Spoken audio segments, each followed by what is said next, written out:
And that way he can just I see can't see okay. that shit anyway. Oh, So there you go. no, I can see far. I can't see close. All right, three, two, one. 80 degrees in Utah, David, please. All right. All right. So, Wiley, tell me a little about yourself, man, and what gravitated you towards classic cars? Well, I was a skateboarder for years, like 27 years. I always liked cars, but I didn't really know too much about them. And with skateboarding, it's freedom. Yeah.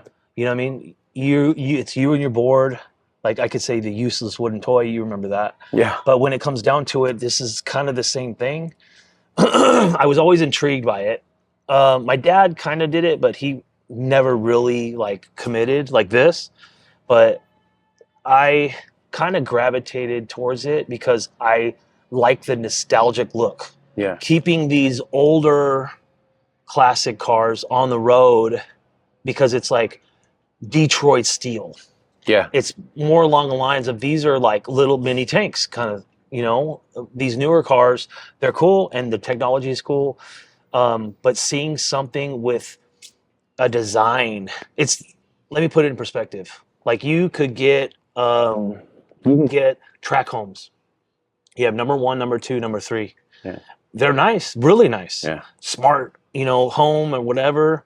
But then it's kind of like cars. Like this is like the 20s. This is like a craftsman home. You know what I mean? Where Yeah. it has style, where it has Right. the look, where someone is really intrigued by. Yeah. And you're like actually doing something different that's going to stick out and be an eye popper for the rest of the crowd. Oh yeah, for You know? sure. I mean, even if it's not an eye popper, it's still an eye popper to that person that owns it, Right. which is super cool. Yeah. It's always a little more nostalgic if someone loves their stuff. You know what I mean? Yeah. You know, Yeah. Absolutely. Yeah. it for is. Sure. It's different in now working on them. You know, there was a learning curve. You know, so many years ago, but I only been doing this specifically for about 5 years. You know, it was a hobby. And before that, what? I mean, I was in the music industry. We were building Coachella, Vans Warped Tour, and festivals, you know, once upon a time in LBC and, you know, all that Yeah, good yeah. stuff, vlogging and all that. And even venues out here, but COVID happened. So oh with yeah. COVID, there's no music. Right. Everything got shut down. So, yeah. Everything.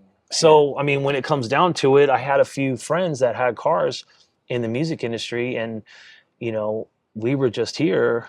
Luckily, we had this much space, Yeah. but we were here, and my friend from the music industry asked, he's like, hey, I got this 57 pickup, you know, send me a bunch of pictures. What can you do? And I'm all, I can't really tell from the pictures. Right. Right. You know Right. what I mean? Right. So I was like, look, just send it.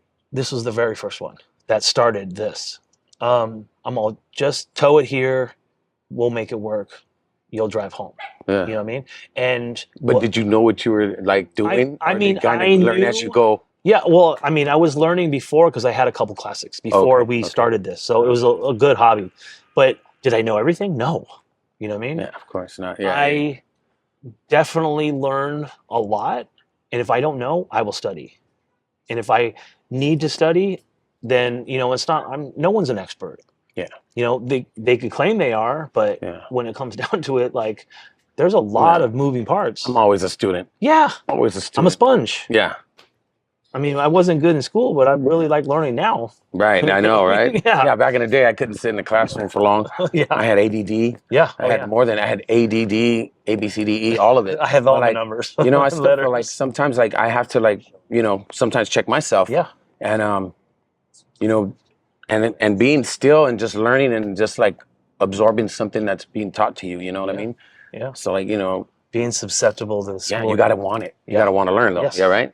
Because Yeah. you know, we were skating. I'm sure when you were skating, you were like, Yeah. you know, everything was different. Everything. Everything, you didn't even, you know, Yeah. thinking different, Yeah, yeah. process everything. Yeah. Especially on the street. Yeah, There's a rock. There's a curb. There's this. there's fast. that. Yeah. You So got it's a quick yeah. assessment. Oh yeah. Yeah, So which is good. But this, I take my time. you take your time. I take my time. I make the person love what they have after we're done.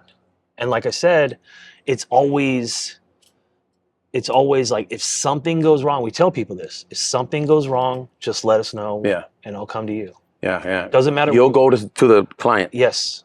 If, so you don't have to bring your car here. It's something that we needed to address. And when did you feel like it was time for you to start your own shop? I think that was during COVID. That's when you, but it came to you from COVID, right? It came from so you COVID. were you forced, or was it like something you wanted to do? Well, it just Like second nature? fell into our lap kind of Yeah. thing. It wasn't really second nature. It was like, okay, this is a cool hobby, but it was like, it fell into our lap with my friend doing his 57 pickup, his Chevy pickup. Everything was just like the universe was talking. Yeah. I mean, I don't know if everyone understands that, but Yeah, sometimes you get messages within, bro, Yeah. like something that you feel like you Yeah. need to do, man. yeah. So this the is- cars, and the cars, it's been good for you, right? it It's been has. like, yeah, dude, it's really good. I mean, I try to put the love like it's my own car. of course, man. Yeah, We always try to that's do the that. passion Yes. that you know got what I for mean? what you do. Exactly. If people don't do that, like a lot of people don't do that. A lot of people just throw the shit together and then push it to get the next client, to get more money. And it's all for a bag. Yeah. Yeah. Just give me the money. Yep. It's not really like they're putting their heart into it, Yeah. as if it were theirs. Yeah. Yeah. So, I mean, I definitely try to put the love into these cars like it was my own. Yeah. Like, how would I want this? How would I want, when you open the hood, should it be like this? Should it be like this? And then we ask the client, you know what I mean? What would you might want? What would we suggest this? But who knows? You know what I mean? It all depends on them.